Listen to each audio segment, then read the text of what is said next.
Joining us live in the studio is the former Home Affairs Secretary, long-time senior public servant in Australia, Michael Pezzullo. Thanks for your time. You gave a significant speech yesterday on defence acquisition. I want to talk to you about that because it is of huge importance to our strategic future. Your view on that, I want to see what you think. But on Assange, what do you make of it? A lot of fanfare around his return and how the government should necessarily welcome him back to Australia. Well, Kieran, just as a personal view, in my view, he's not a hero. He shouldn't be treated as a hero, but he is an Australian citizen who was deserving of consular support, as the Prime Minister has said. We are rule of law countries, whether it's the UK, Australia or the US. A judicial process was followed. A criminal justice process has now come to, it appears, a conclusion where he's pleaded guilty. He will soon be a convicted felon. That's our justice process working. And as I understand it, the judge is going to attribute the time served as being time served against the felony that he's now been convicted of. That should be the end of the matter, but he's certainly no hero in my view. He's seen as a warrior for free speech, free media by some, as you've rightly pointed out, others. We heard Jane Hume there, and I'm sure many of our viewers would be of the view that he is not a hero, as you've said, but has he served his time regardless, whether you love him or loathe him? I think, look, irrespective of the view that you might have about the transgression, we have to accept the fact that a criminal justice process is now concluded or is about to conclude. And like anyone, he's entitled to be treated fairly under the law. If the judge says, yes, you've pleaded guilty, you are therefore guilty of this crime, but you've done your time, you're free to go, then that should be the end of the matter. I should say on the actual so-called publication, and I won't say journalism, whether it's the disclosures that he engaged in with Chelsea Manning or the Snowden disclosures, it's incredibly reckless just to simply tip documents of that nature and character out en bulk. Journalism, as I understand it, it's your profession, not mine, involves a very careful consideration of the material, validating your sources, understanding the possible harm and the public interest. That is journalism. It's not clear to me that this is journalism. And just finally, before we move on to the defence production issue, would it be unusual, do you think, if senior members of the government were to welcome Assange at the airport, as they would, say, a visiting dignitary or a visiting head of state?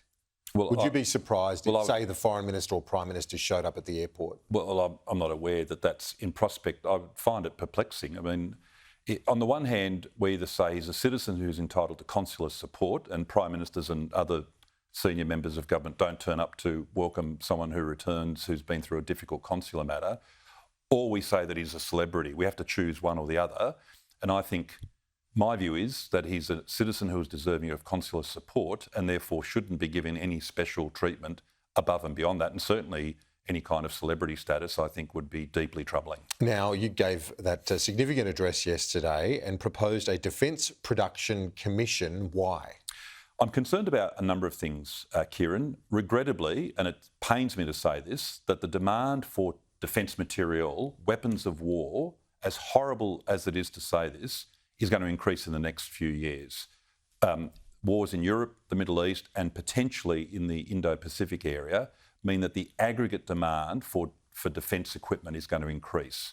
If we just simply take our place in the queue and wait for global supply chains, or indeed local supply chains, to satisfy the needs of the ADF, we're going to be found wanting and potentially defenceless. We have to increase the capacity of industry to generate, regrettably, those weapons of war, given what is likely, what unfortunately is looming as a possible war in the Pacific. You've also warned, you're saying it's a possible war, but the possibility that you're suggesting, and we should remind our viewers that you were the author of the Defence White Paper back 15 years ago. 2009. 2009.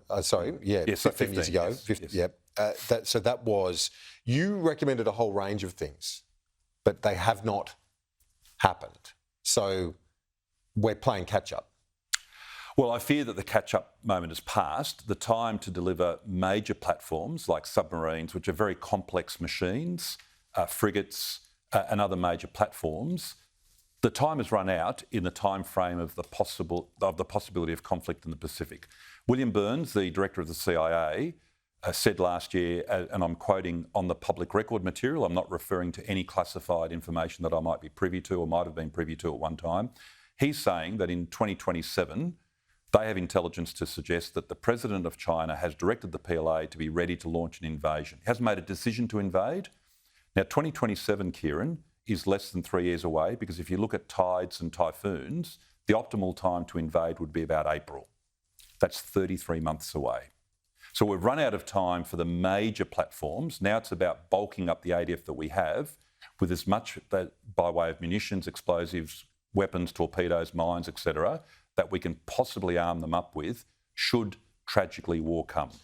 And your warning about the risk of war has lifted from 10 to 20%. That's quite a jump. What I said yesterday... So it's 1 in 5. 1 in 5. What I said yesterday is that I think a conservative view of the likelihood of a war between now and the end of the decade is about 10%.